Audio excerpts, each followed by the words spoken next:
자, 안녕하세요. 여승재 전문가입니다. 자, 오늘 참 안녕하세요라는 인사를 드리기도 참 민망한 증시가 아니었나 그렇게 생각이 되어지는데요. 자, 오늘 코스피, 코스닥 양시장 모두 3% 이상의 급락을 하는 모습을 보였고요. 하락 종목 수가 월등히 많은 하루, 블랙 먼데이다 이렇게 말씀을 드릴 수 있을 것 같은데, 많이들 놀라시고 그리고 스트레스를 좀 많이 받으셨을 것 같습니다.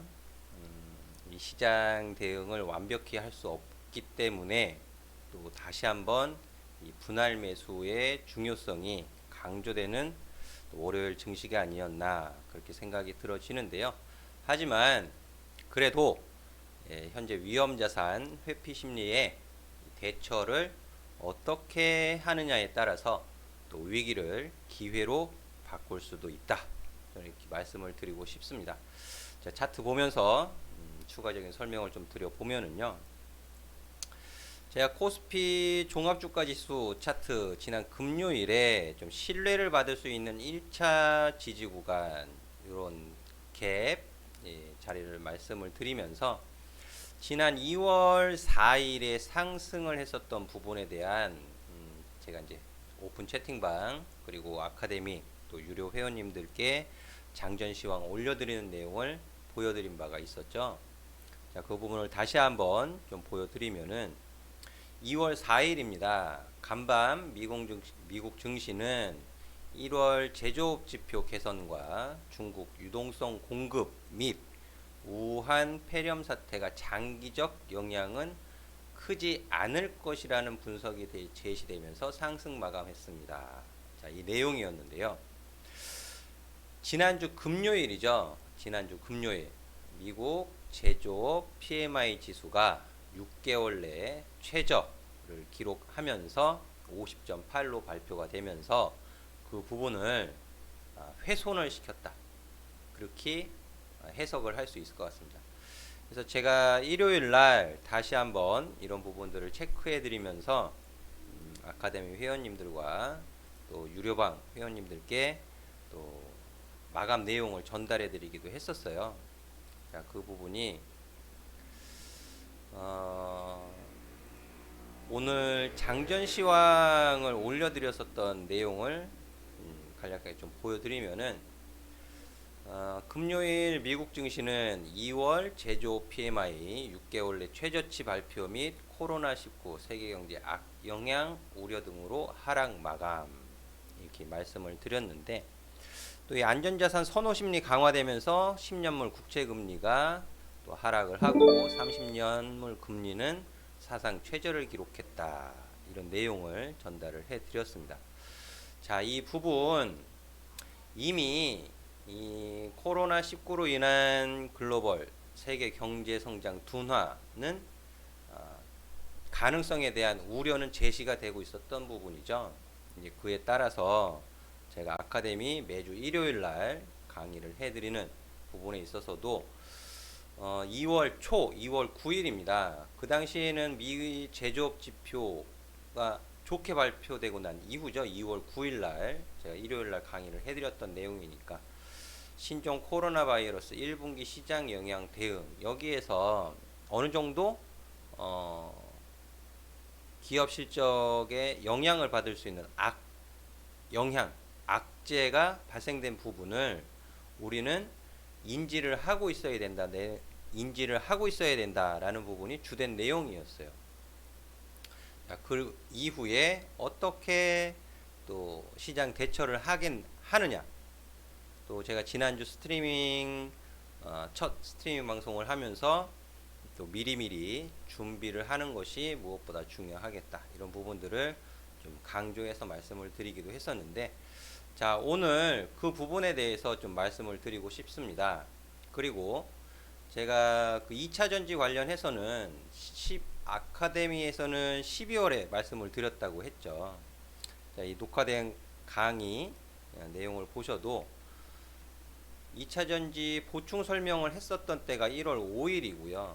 그리고 이 2020년 주목해야 할 수모 종목 안에 전기차 종목들 설명을 드린 게 12월 15일이었습니다. 지금도 마찬가지예요. 시장이 굉장히 어렵고 개인 투자자분들의 스트레스 강도를 높이고 있지만 그래도 이 위기를 어떻게 잘 준비해서 대처하느냐에 따라서 이 위기가 지나가고 난 이후에는 또 좋은 결과를 볼 수 있다. 그렇게 말씀을 드리고 싶은 것이고요. 자, 그 부분에 대해서 저는 이런 관점을 좀 보고 싶어요. 이거는 제가 스트리밍 뿐만 아니고 오프라인 강연회에서도 자주 보여드리는 내용인데, 이 최고로 비관적일 때가 가장 좋은 매수 시점이고 최고로 낙관적일 때가 가장 좋은 매도 시점이다. 이 존 템플턴 투자 대가의 명언이죠. 하지만 우리 개인 투자자분들 그리고 전문가들도 마찬가지예요. 지금이 최고로 비관적인 때인지 아니면 최고로 낙관적인 때인지 가늠하기가 매우 어렵더라라는 부분이 되겠고요. 그리고 제가 추세 추종 전문가이다 보니까 스트리밍 방송하면서도 말씀을 드렸지만 이 추세, 어떤 현상이 일정한 방향으로 움직여가는 힘 또는 그 형편이다. 추세는. 그럼 추세를 주도하는 것은 무엇인가에 대한 고찰이 필요하겠고요.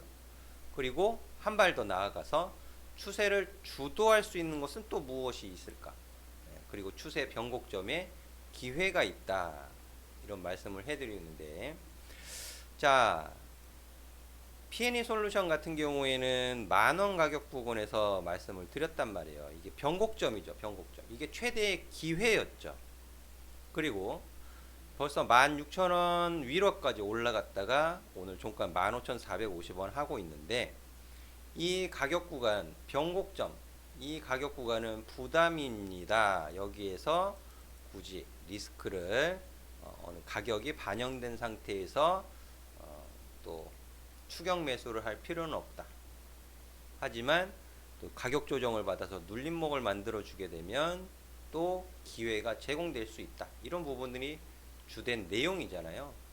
자, 여기에서 그럼 코로나19 이 위기를 어떻게 대처하느냐에 따라서 기회로 바꿀 수도 있지 않겠느냐. 그 관점에서 본다면 저는 이런 생각을 해볼 수 있을 것 같아요. 코로나19 위기로 인한 관심 분야, 보안 산업에 대한 변화가 나타날 수 있겠더라. 그리고 인공지능은 뭐 그 전에 친환경 자율주행 이 부분에 있어서도 들어가 있는 섹터가 되겠죠. 그리고 클라우드 서비스. 이 분야 관심을 좀 줄 수 있다라고 말씀을 드리고 싶은데 왜 그렇게 생각을 하냐? 지금 코로나19 확진자 그리고 또 자가격리 조치를 받으신 분들, 자, 이런 부분들 봤을 때 한국 대구 경북 지역에서 확진자 급증하는 것 때문에 지금 사태가 장기화될 수 있고 한국의 경제 성장률이 0% 성장을 할 수도 있다.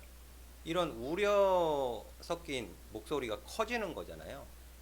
그렇게 봤을 때 이 자가격리 조치를 받으신 분들한테 뭐 이 성범죄자들한테 채우는 전자발찌를 채울 수 있을까요? 그 인권에 문제가 생길 수 있겠죠. 전자발찌를 채울 수는 없겠지만 관리의 중요성, 사스, 메르스 이런 사태를 겪으면서도 지금 코로나19에 대한 위기 관리 대응 능력이 굉장히 주목을 받고 있잖아요. 현 정부에 있어서. 좀 앞으로 향후에 이와 같은 바이러스로 인한 경제 위기 이런 부분들이 또 없을까요? 저는 또 생길 수 있다고 봅니다. 변종 바이러스 계속. 그게 뭐 향후 뭐 2년 후에 생길지 3년 후에 생길지 5년 후에 발생될지는 모르는 거지만, 자, 실무자들, 보건 당국자들은 또 논의를 하겠죠. 이 관리를 어떻게 더 효율적으로 해야 하는지에 대한 부분들. 그렇게 생각해 봤을 때 지금 구청 직원들 또 보건당국의 관계자들 자가격리 조치된 분들한테 확인 전화하고 그것도 한개에 봉착을 하죠. 한개. 이분들이 몰래 마트에 가는지 어디에 극장을 가는지 관리에 어려움 어쩔 수 없는 것 같아요. 스스로가 시민의식, 스스로가 잘 지키는 것이 가장 최선이겠지만 현실은 그렇지 않다는 거죠. 그렇게 봤을 때 뭐 스마트폰으로 위치 추적, 예, 가능하겠죠. 그런 부분들. 그리고 인력으로 하는 거에 한계성을 느끼다 보면 인공지능을 활용한 방법들. 요즘 ARS 인공지능으로 설문조사도 하고 그런 전화 받아보신 분들도 계실 텐데 그런 걸 활용을 할 수 있는 방안, 그런 부분들이 논의될 가능성이 점점 증대되겠죠. 그리고 또 중국,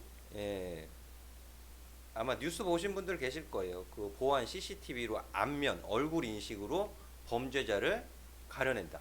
뭐 이런 부분들 뉴스 예전에 올라온 내용들도 있는데, 자, 개인 정보를 오픈시키지는 않되 선별적인 보안 CCTV를 활용한 이 자가격리 조치자들에 대한 뭐 동선 파악, 이런 부분들은 충분히 가능한 내용이 되지 않을까. 저는 그렇게 생각을 해봅니다. 그래서 또 이 보안 산업, 지금 이제 그 아마 동영상 보신 분들 계실 거예요. 중국의 확진자가 남의 집 손잡이에 침을 뱉거나 또 엘리베이터 버튼에 침을 뱉거나 그런 몰상식한 비상식적인 행동. 해서 엘리베이터 버튼을 손으로 누르지 않고 뭐 키홀더로 누른다든지 그런 현상이 발생이 되잖아요. 그리고 아마 대부분 이제 지문 인식, 보안 관련해서 현관문 또 사무실 출입 이런 부분들 지문 인식 많이 보편화되어 있습니다. 근데 그게 어떻게 넘어가겠어요? 이제는 간접 접촉도 굉장히 껄끄러워지는 거죠. 이런 사태 때문에. 그러면 얼굴, 안면 인식, 홍채 인식, 이런 생체 인식, 비접촉, 간접 접촉도 싫다. 비접촉으로 인증을 해보자. 그런 변화가 나타날 수 있지 않겠느냐. 저는 그렇게 생각을 해봅니다. 그래서 저는 항상 이런 부분들을 주목하면서 우리 아카데미 회원님들과 또 고민하고 종목 발굴하고 거기에서 더 좋은 가격에서 또 접근할 수 있는 공략 타이밍을 잡아가고, 자, 이런 부분들에 좀 관심을 많이 주시면 좋을 것 같습니다. 그래서 화면 우측 상단에 보시면 또 아카데미 참여에 대한 또 전화번호가 있죠. 이제 문자를 남겨주시면 좋을 것 같고요. 자, 제가 아침 장전 시황을 올려드리는 것은 그냥 한번 읽고 지나가시는 것이 아니고, 또 제가 주간 국제금융 이슈 전망 이런 부분들도 올려드리고 있거든요.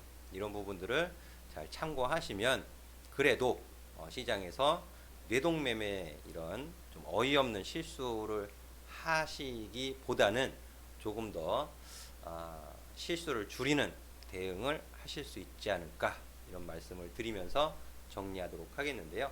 다시 한번 말씀을 드리지만 중국 제조, 이 공급의 차질, 생산의 차질 이런 부분들 때문에 이 산업 의존도, 어느 특정 국가에 대한 의존도의 변화 이런 부분들은 이미 어느 정도 나타나고 있습니다.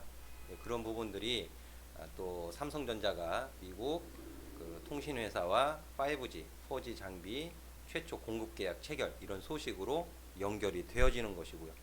자, 이런 측면을 잘 관찰 또 관심 고민해 가시면서 저와 함께 또 좋은 성공 투자 같이 해보시면 좋을 것 같습니다. 오늘 월요일 증시 굉장히 어려웠지만 또 어떻게 잘 대처를 하느냐에 따라서 위기를 기회로 바꿀 수 있다. 이 말씀을 꼭 다시 한번 해드리고 싶고요. 항상 성공 투자 응원해 드리도록 하겠습니다. 감사합니다.